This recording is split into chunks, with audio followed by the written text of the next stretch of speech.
I'm now going to talk a little bit about storing your passwords and how to remember them. And really, there's a lot of different opinion on this as to the best way to do this, really. And I think it really comes down to the individual.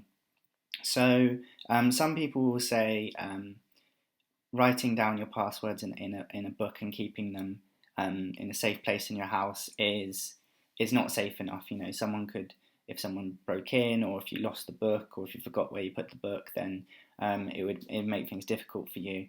Um, I personally think that you have to sort of evaluate it yourself. What information are you keeping secure with your password? What would be the consequences if you did lose the book or if it was stolen and things like that? Personally, for websites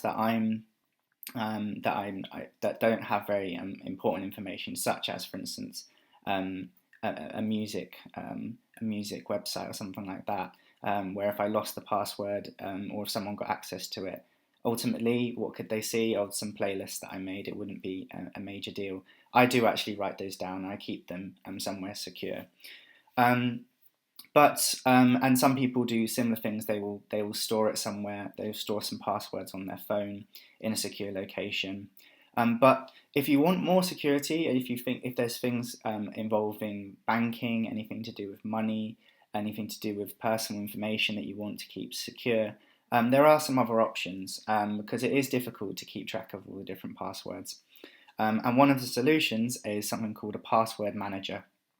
Now, some of these are free. Some of them come built in with computers, and some are paid. I'm not going to recommend any of these. Okay, it's just to show you that they exist.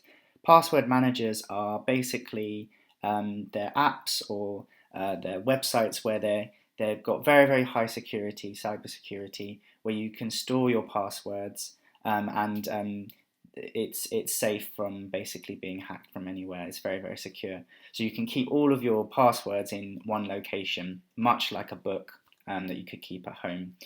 And often these require one very, very, very strong password that you have to remember at all costs, or a fingerprint ID or something like that to access these passwords.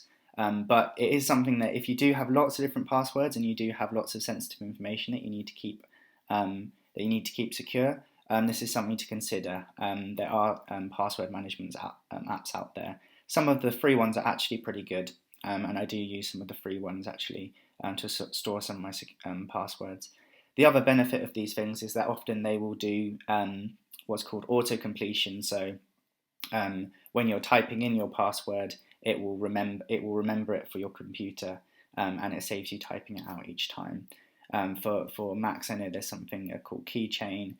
Google also has something similar. But these are more advanced things, really, and I still think that for majority of people, if you can remember your email password and your password for your email, don't write that one down, just remember that one and use it regularly so it stays in your memory. Then you can write down some of the other passwords in a book or something, or just don't write them down, and when you forget, just reset them, and that's fine. So it's really up to you. It's really up to the individual how you store these. What I would recommend against would be anything that you carrying around your passwords in a book. If it's a book that you're writing down passwords, keep it in a secure location that no one knows about. I know examples of people who carry them around and they've lost the book, they've dropped them on the floor, and they've now got their email account is out there with their passwords for all different things, and it's just a real pain to try and get those back secure. So I'm not really giving something direct.